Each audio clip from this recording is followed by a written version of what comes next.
Comment prendre une bonne décision? En fait, il n'y a pas de bonne ou de mauvaise décision, en fait, tu vois, non? Toutes les décisions que tu prends au moment où tu les prends sont les meilleures. Pourquoi? Parce que ta décision est motivée par quelque chose. D'accord? Il y a une raison qui te pousse à prendre la décision. Je dis, tu te lèves pas comme ça pour prendre une décision.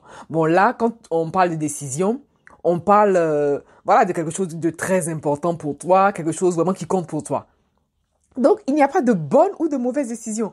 Au moment où tu prends la décision, là, il y a des paramètres qui rentrent en jeu. Il y a des événements ou il y a des situations, il y a des réflexions qui te poussent à prendre la décision au moment où tu la prends. Tu vois? Donc, il n'y a pas de bonne ou de mauvaise décision. Maintenant, c'est vrai. Le hack qu'on veut trouver, nous tous, c'est de savoir, mais quelle est la bonne, comment prendre la bonne décision. Mais tu écoutes ton cœur. Mais écouter son cœur, c'est vague. Écouter son cœur, ça veut dire écouter son intuition. Mais ça, on reste toujours dans la partie éthérée, dans la partie superficielle, on est perché. Comment tu dis décision, derrière décision, qu'est-ce qu'il y a? Il y a prendre une décision, faire un choix. D'accord? Donc tu prends une décision, tu fais un choix. Regarde même l'expression prendre une décision, faire un choix. Donc, tu as prendre une décision, faire un choix, ce sont des verbes d'action. Donc, tes meilleures décisions sont motivées par une forme d'action, c'est-à-dire sont poussées par une forme d'action. Ta meilleure décision sera naturellement suivie d'action. Ici, on est dans le cadre du projet, d'accord? Donc, tu vas pas prendre une décision et croiser les bras. Prendre une décision implique une action. Faire un choix implique une action. C'est-à-dire, tu prends et tu fais. Tu vois un peu. Parfois, on cherche loin. Bon, c'est vrai que nous tous, nous sommes guidés. Hein, ça, c'est sûr et certain. On est tous guidés, divinement accompagnés. Tout le monde est guidé. Mais encore faut-il avoir vraiment cette ouverture d'esprit, cette ouverture spirituelle pour être à l'écoute de ces guides, en fait. Moi, je n'invente rien. Tu vois, moi, je m'adresse, comme je le dis tout le temps, je m'adresse à la part de toi qui sait.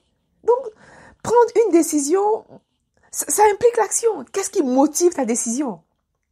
Maintenant, on veut toujours, voilà, passer par la petite porte, on veut la porte de sortie. Il n'y a pas de petite porte, il n'y a pas de porte de sortie, en tout cas ici, dans ce cas-là. Il faut poser une action.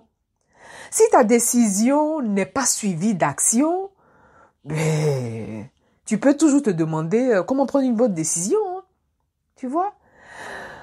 Notre plan d'évolution a une caractéristique majeure, c'est-à-dire que nous sommes sur un plan d'évolution dit d'expérimentation.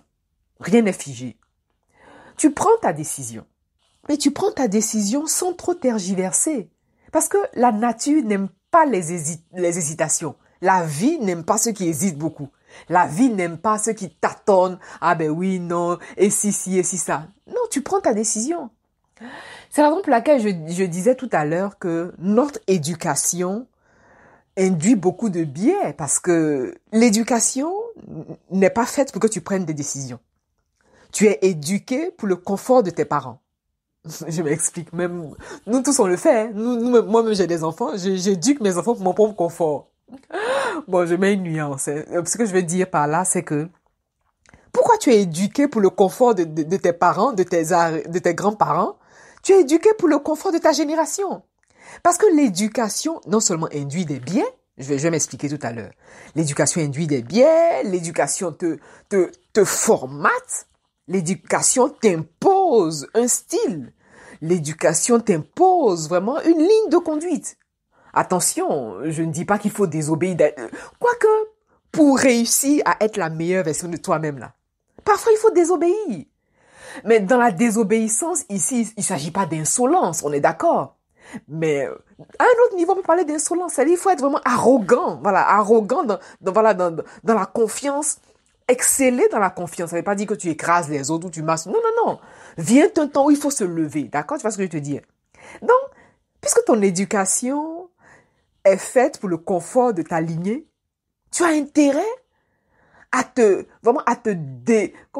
désolidariser de cette éducation-là et à devenir toi-même. Donc, prendre une décision, là. Ça veut dire, il faut que toi-même tu fasses tes choix. Maintenant, pourquoi tu as peur de prendre... Il y a pas de peur à avoir. Tu sais pourquoi on a peur Nous tous, on est passés par là. Hein. Tu sais pourquoi tu as peur souvent de prendre une décision? Parce qu'il fallait justifier à l'époque. Il fallait justifier tes décisions. Tu avais des comptes à rendre. Bon, quoi qu'on a toujours des comptes à rendre, ça dépend du contexte dans lequel on se trouve. Quand je dis des comptes à rendre, ça veut dire qu'il faut que tu justifies tes décisions. Tu comprends? Mais là, la question que tu dois te poser, c'est pas comment prendre une bonne décision. La véritable question, c'est de savoir, mais pour qui tu prends la décision? Eh oui, c'est ça en fait. D'accord? Si tu réussis à trouver, en fait, la véritable réponse de ce qui appartient à cette décision-là, tu seras libre. Et au fond, cette décision, tu la prends pour toi, point. Tu ne la prends pas pour tes voisins, tu ne la prends pas pour ton papa, pour ta maman, je sais pas. Tu la prends d'abord pour toi. Donc, quelle est la motivation sous-jacente à cette décision? Pour te décider, tu as besoin de prendre action. Tu as besoin de faire quelque chose. Toute décision implique un choix. Donc, quel est le choix que tu fais ici et maintenant? Et après, maintenant, tu te demanderas si c'est une bonne ou une mauvaise décision. Quoi qu'il arrive, il faut que tu te décides. Décide-toi maintenant. Et puis, comme je l'ai dit la dernière fois, faut pas avoir peur de rater. C'est pas grave. Si t'as pas réussi là, ben tu recommences. Si t'as pas réussi, ben tu recommences autrement. Accepte de te tromper. Bon, on veut se tromper moins souvent, moins longtemps. Mais il faut que tu y ailles.